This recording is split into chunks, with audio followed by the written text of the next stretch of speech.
Bismillahirrahmanirrahim. Assalamualaikum warahmatullahi wabarakatuh. Berita Al-Hijrah 27 Disember bersama saya Adi Akmal Syahrum dan berikut tajuk utama malam ini. Adik maut didera rakan kakak.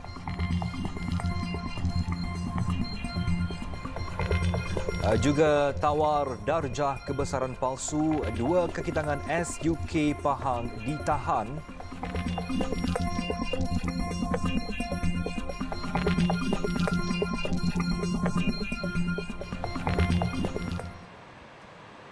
Seorang kanak-kanak lelaki berusia 4 tahun meninggal dunia disyaki akibat didera dalam satu kejadian di Senggarang Batu Pahat. Ketua Polis Johor Datuk Kamarul Zaman Mamat berkata mangsa disahkan meninggal dunia sekitar jam 6.40 petang semalam setelah 4 hari mendapatkan rawatan di Hospital Sultan Ismail HSI Johor Bahru. Susulan itu, pihak polis menahan 5 individu termasuk kakak kandung mangsa pada Sabtu lalu bagi membantu siasatan. Penahanan dibuat bahagian siasatan jenayah Ibu Pejabat Polis Daerah IPD Batu Pahat antara jam 12 tengah hari hingga 9.45 malam di sekitar Senggarang. Hampir seluruh badan terdapat kecederaan dari kepala sampailah ke kaki. Kecederaan di beberapa tempat ada kesan mungkin dipukul di belakang dan dicosok sama ada api ataupun benda-benda yang panas di seluruh badan termasuk di atas kemaluan dan sebagainya. Amat sedih. Ada yang lama, ada yang baru mengikut apa yang dibincangkan bersama Dr. Pakar bedah. Postmortem sedang berjalan, mungkin memerlukan masa lah kerana dapat banyak kecederaan. Beliau ditemui media di Jabatan Forensik HSI. Menurutnya, polis turut merampas barang yang dipercayai digunakan untuk mendera mangsa, antaranya pengecas telefon, batang besi 29 inci, penyangkut baju, jaring penutup kipas dan tongkat besi motosikal. Difahamkan mangsa telah dijaga kakak kandungnya selepas kedua-dua ibu bapa mereka dimasukkan ke penjara atas kesalahan penyalahgunaan dadah. Kakak mangsa kemudiannya menyerahkan mangsa kepada rakannya untuk dijaga. Jelas Kamarul, kesemua individu yang terlibat itu terdiri daripada 3 wanita dan 2 lelaki berusia 15 hingga 37 tahun. Kini ditahan riman selama 7 hari sehingga 31 Disember. Tambah beliau, kes disiasat mengikut Seksyen 31 Fasal 1-A Akta Kanak-Kanak sebelum diklasifikasikan mengikut Seksyen 302 Kanun Keseksaan selepas kematian mangsa.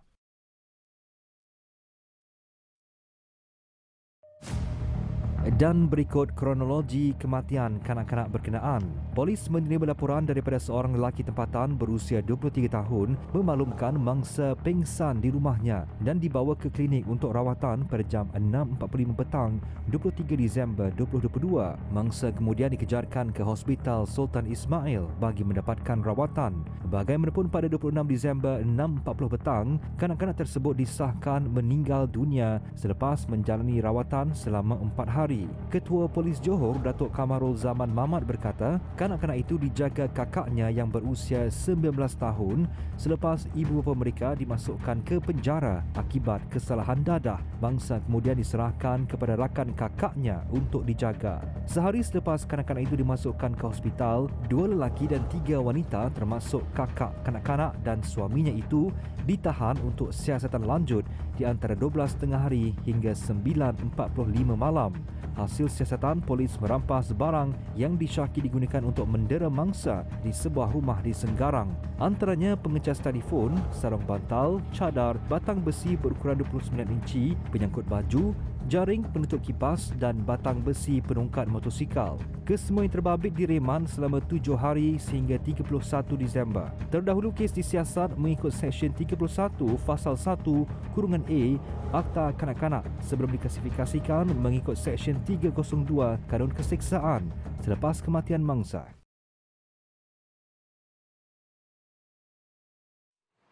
Di Sarawak, seorang bayi lelaki berusia 18 bulan ditemui maut setelah dipercayai lemas kerana terjatuh ke dalam parit di hadapan rumahnya di Jalan Kuang Ming Sibu. Mangsa Sia Chihang dijumpai sekitar 600 meter dari kediamannya oleh pasukan mencari dan menyelamat SAR pada 2.10 petang tadi.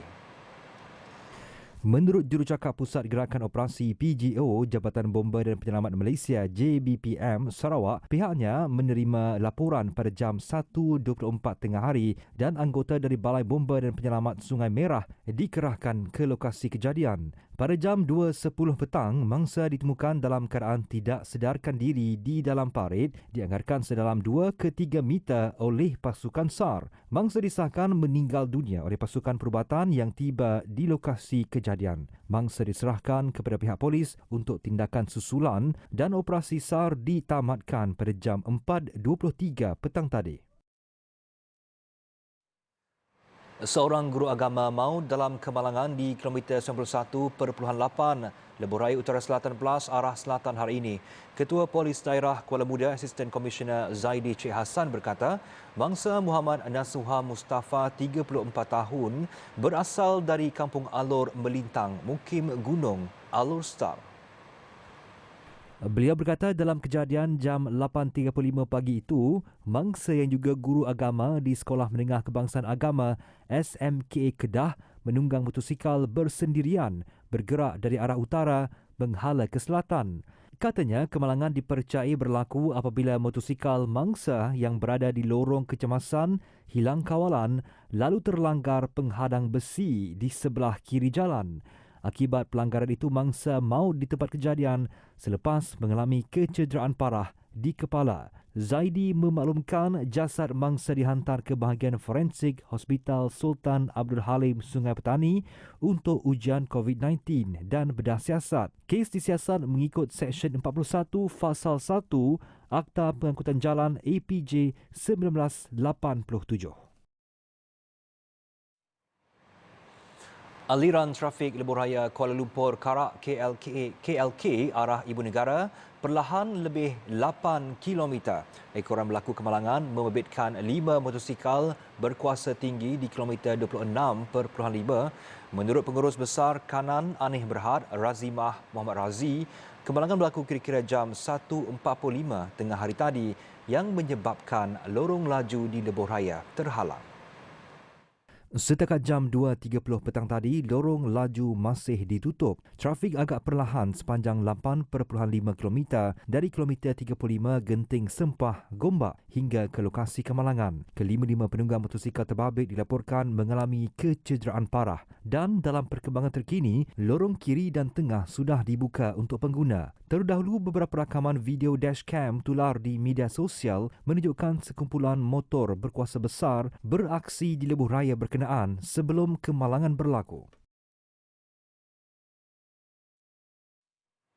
Dua kaki tangan pejabat setiausaha kerajaan SUK Pahang ditahan dipercayai menyalahgunakan nombor pengenalan pekerjaan bagi memasukkan senarai nama individu yang ditawarkan gelaran Datuk dan Datuk Seri tidak sah. Ketua Polis Pahang Datuk Seri Ramli Muhammad Yusof berkata suspek yang berusia 36 tahun dan 30 tahun itu bekerja sebagai pembantu operasi dan pembantu tadbir di pejabat yang sama.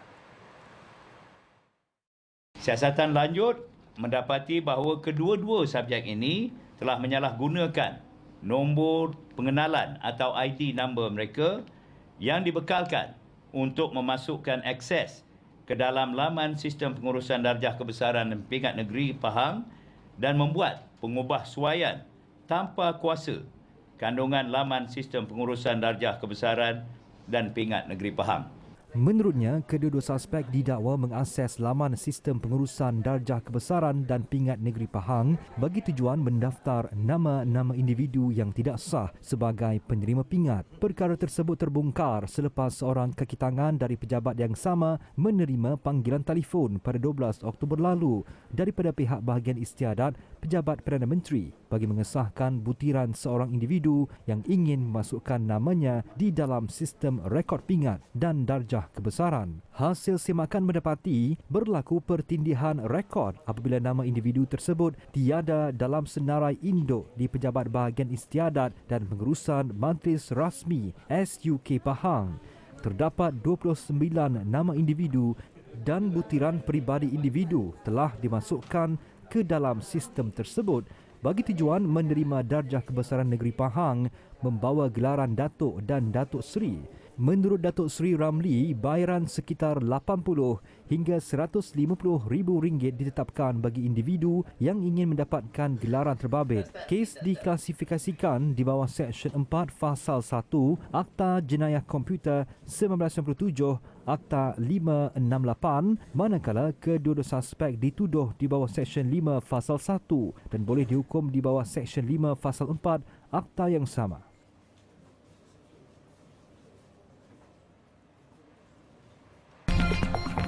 Rumah tenggelam lama berisiko runtuh. Bertemu kembali, penduduk kampung Tersang di Rantau Panjang bimbang kediaman mereka berisiko runtuh kerana digenangi air terlalu lama. Malah sehingga sekarang penempatan berkenaan masih dilanda banjir termenung.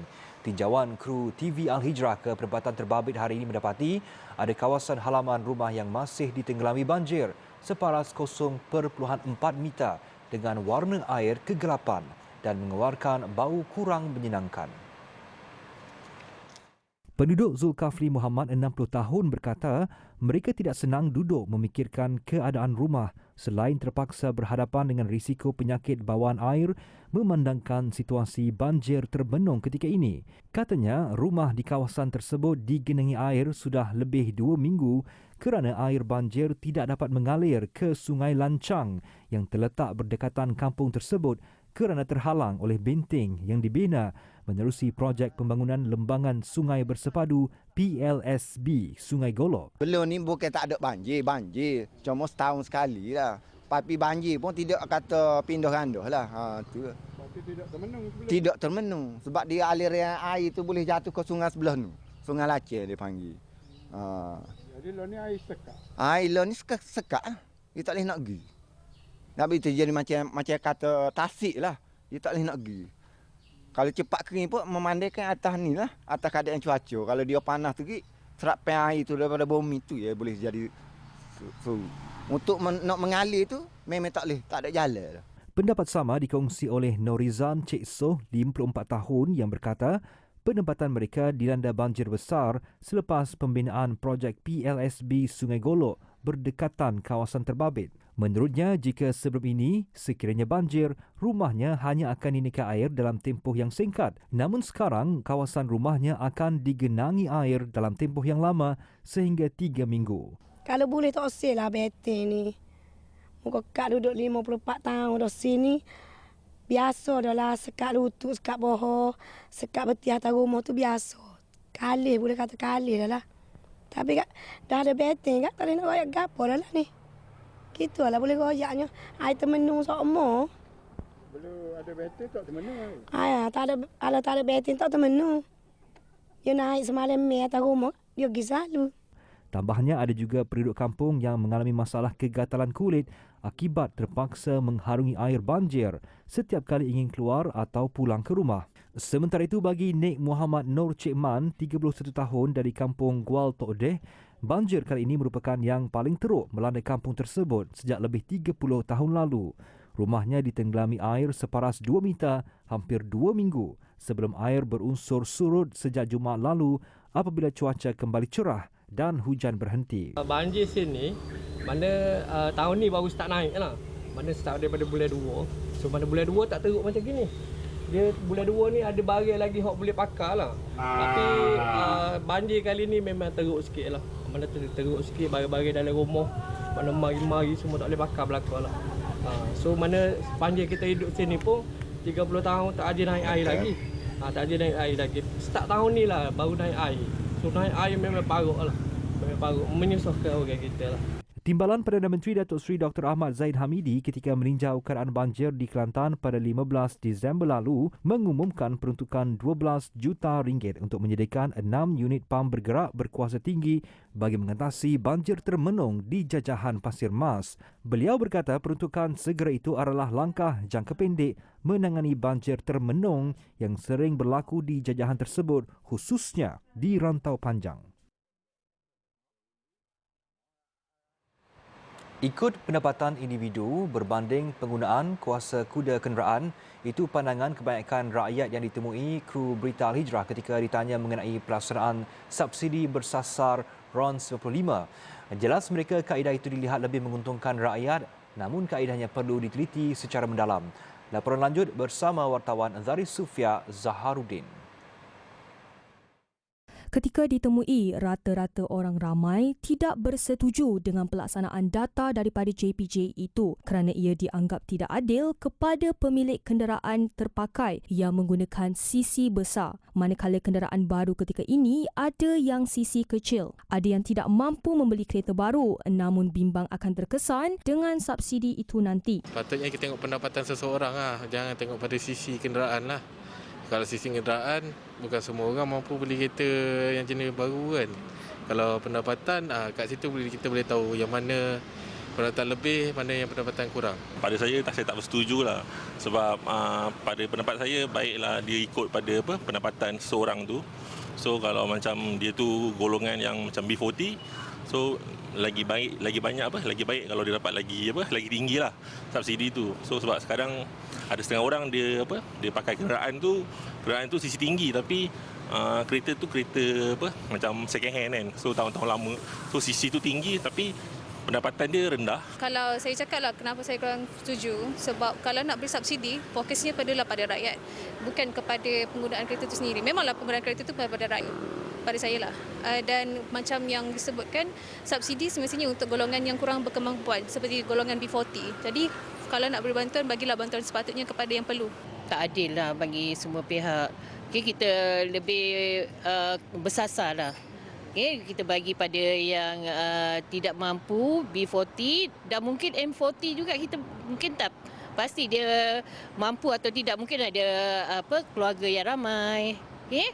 Ataupun dia punya tanggungan lain lagi, anak-anak yang belajar. Sementara itu, penganalisis ekonomi Putra Business School PBS, Profesor Madya Dr. Ahmad Razman Abdul Latif berpandangan kerajaan perlu melihat dari implikasi keseluruhan bagi memastikan maklumat kerajaan tidak lari dan tiada kesan sampingan akibat daripada pelaksanaan subsidi bersasar RON 95 ini, terutamanya golongan B40. Sudah tentu kita mahu kerajaan betul-betul teliti dalam pelaksanaan subsidi bersasar ini supaya ianya adil kepada semua pihak, terutamanya golongan B40, kerana kita tidak mahu ada rakyat yang akan tercicir dari menikmati subsidi bersasar ini.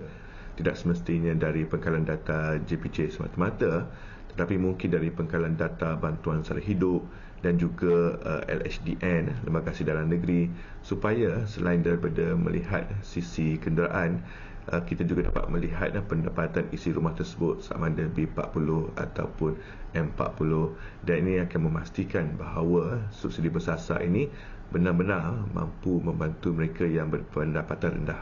Minggu lalu, Menteri Perdagangan Dalam Negeri dan Kos Sara Hidup, Datuk Seri Salahuddin Ayub berkata, kerajaan sedang meneliti mekanisme pelaksanaan subsidi bersasar membabitkan petrol RON 95 mengikut kuasa kuda sisi kenderaan menggunakan data Jabatan Pengangkutan Jalan JPJ bagi mengenal pasti mereka yang layak menerima bantuan tersebut. Menteri Perdagangan Dalam Negeri dan Kos Sara Hidup KPDN telah melaksanakan subsidi bersasar membabitkan RON 95 mengikut kuasa kenderaan. Namun menjadi persoalan setengah pihak, adakah pelaksanaan ini selari dengan maklumat kerajaan untuk membantu mereka dalam mengurangkan kos sara hidup atau sekadar berkata-kata? Zari Sufia melaporkan untuk Berita Al-Hijrah.